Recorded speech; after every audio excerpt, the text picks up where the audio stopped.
Hello to everyone. आज हम लोग बात करेंगे सेबी एलओडीआर में रेगुलेशन नंबर 7 की, जो बात करता है शेयर ट्रांसफ़र एजेंट की। इसमें कहता है, सब रेगुलेशन नंबर 1 कहता है द लिस्टेड एंटिटी शेल, यानी कि लिस्टेड एंटिटी के लिए मैंडेटरी है शेयर ट्रांसफ़र एजेंट को अपॉइंट करना। अगर आप अपॉइंट नहीं करना चाहते तो जो शेयर ट्रांसफ़र फैसिलिटीज़ हैं आप उसको खुद मैनेज करें। लेकिन अगर आपके जो सिक्योरिटीज़ होल्डर्स हैं, इंपॉर्टेंट यहाँ पे सिक्योरिटीज़ होल्डर्स, ठीक है ना, अगर जो होल्डर्स ऑफ सिक्योरिटीज़ हैं लिस्टेड एंटिटी के अंदर वो 1 लाख से अधिक हो जाते हैं, तो उस सिचुएशन में या तो आप खुद को category second share transfer agent के तौर पे सेबी के पास रजिस्टर्ड करवाएं, नहीं तो आप शेयर ट्रांसफर एजेंट अपॉइंट करें। समझ आ रही है बात। सब रेगुलेशन नंबर 2 की बात करते हैं। सब रेगुलेशन नंबर 2 कहता है केवल अपॉइंट करने से काम नहीं चलेगा, कुछ काम है ना, अपॉइंट करने के पीछे कुछ रीज़न है। क्या रीज़न है? शेयर ट्रांसफर फैसिलिटी को मैनेज करना अच्छे से, तो वो यही बात कर रहे हैं। अच्छा, शेयर ट्रांसफर फैसिलिटी का क्या मतलब है? देखो, आरटीए के अलग अलग काम होते हैं। जैसे हमारी कंपनी में total number of share holders कितने हैं, उनके रिकॉर्ड को मेंटेन करना, ठीक है ना। रिकॉर्ड डेट आती है, जैसे मान लो हमें कंपनी का डिविडेंड डिक्लेयर करना है, तो अब कितने शेयर होल्डर्स को डिविडेंड दिया जाएगा, तो उसकी एक लिस्ट हमें चाहिए। तो वो सारे रिकॉर्ड कौन मेंटेन करता है? आरटीए मेंटेन करता है, registrar and transfer agent maintain करता है हमारी कंपनी के बिहाफ में। क्या वो केवल हमारी कंपनी का आरटीए होता है? नहीं, वो अलग अलग कंपनीज का आरटीए हो सकता है, ठीक है ना। आरटीए एक सर्विस प्रोवाइडर है जो कि अलग अलग कंपनीज को इस तरह की सर्विस प्रोवाइड करता है।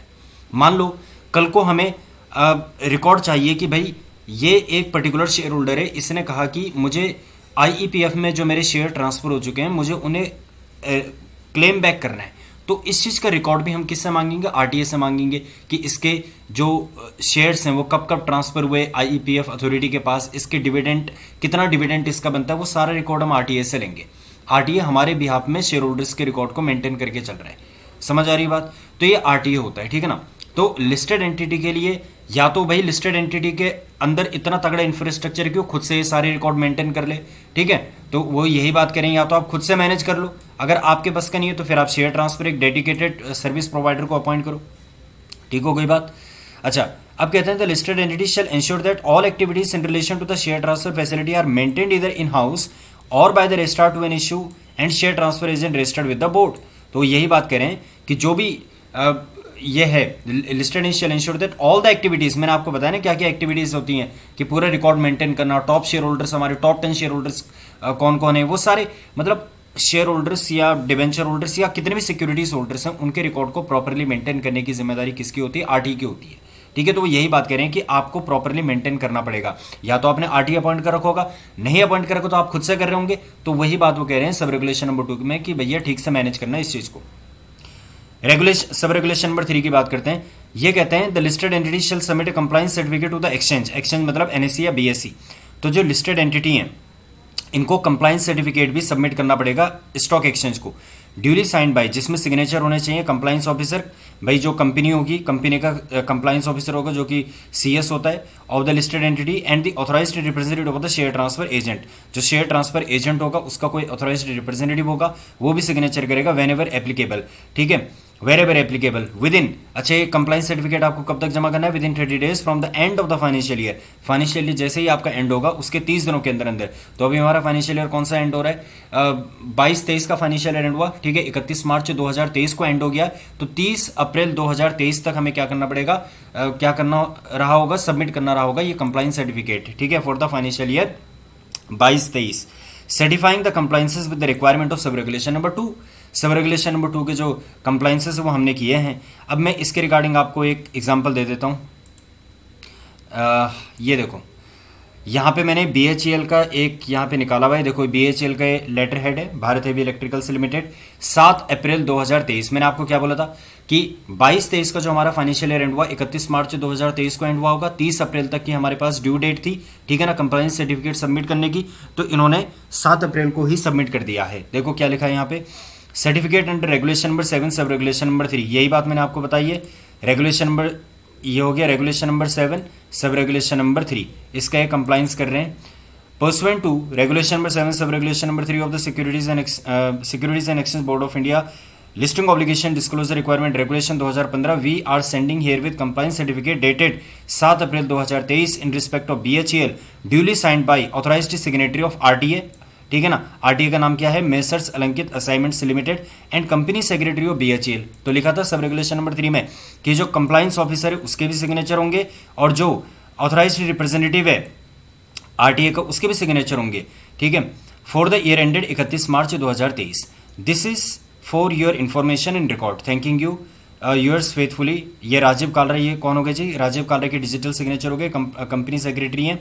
और नीचे अगर आप देखेंगे यहाँ पे कंप्लायंस सर्टिफिकेट आ चुका है, ये दोनों के सिग्नेचर हो गए यहाँ पर, ठीक है। ये अलंकित असाइनमेंट से लिमिटेड के ऑथराइज रिप्रेजेंटेटिव के सिग्नेचर हो गए और ये इनके, तो इन्होंने ये कंप्लायंस सर्टिफिकेट यहाँ पे सबमिट कर दिया, ठीक है ना। This is to certify that the Messrs Alankit Assignments Limited, a category first restaurant share transfer agent registered with the Securities and Exchange Board of India, wide registration number. This is a share transfer, is a restaurant share transfer agent of the Bharat Heavy Electricals Limited, and all activities in relation to the physical and electronic transfer facility are being maintained with them, ठीक है।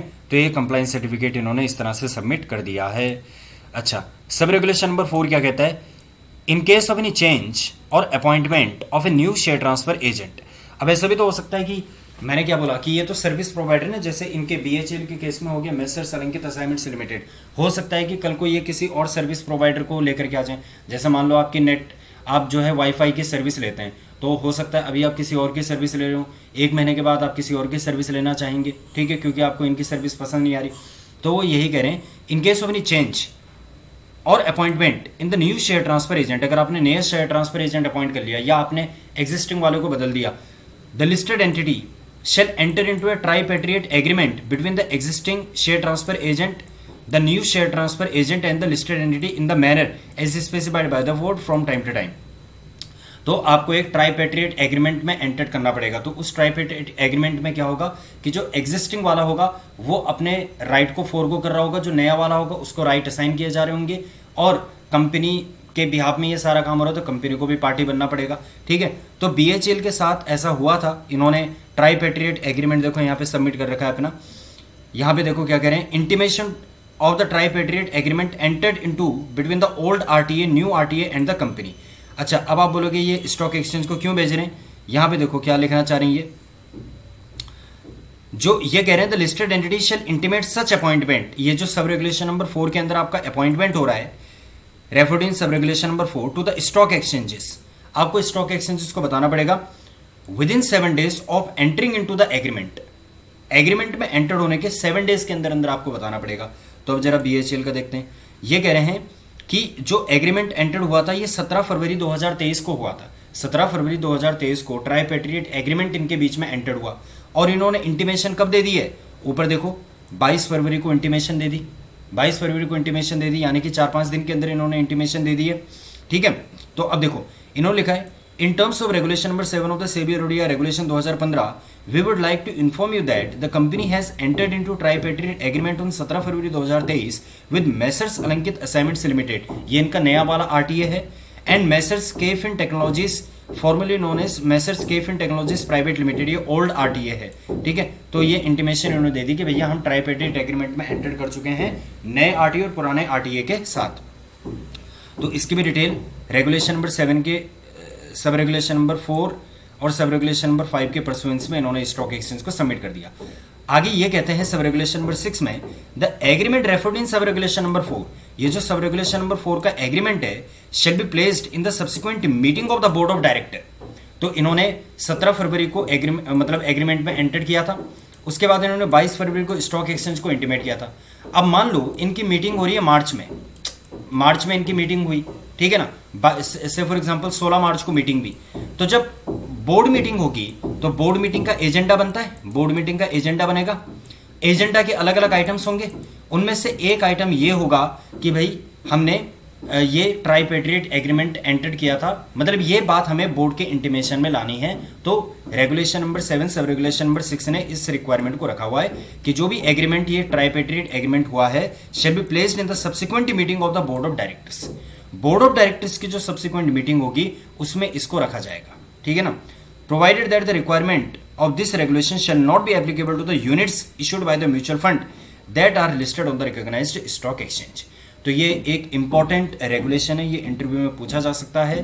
तो ये बात हमने यहाँ पे याद रखनी है कि रेगुलेशन नंबर 7 के मेन कंप्लाइंसेस क्या होते हैं। रेगुलेशन नंबर 7 के मेन कंप्लाइंसेस होते हैं रेगुलेशन नंबर 7 सब रेगुलेशन नंबर 3, रेगुलेशन नंबर 7 सब regulation number 5 and regulation number 7 सब regulation number 6। I hope the point is clear. Thank you so much.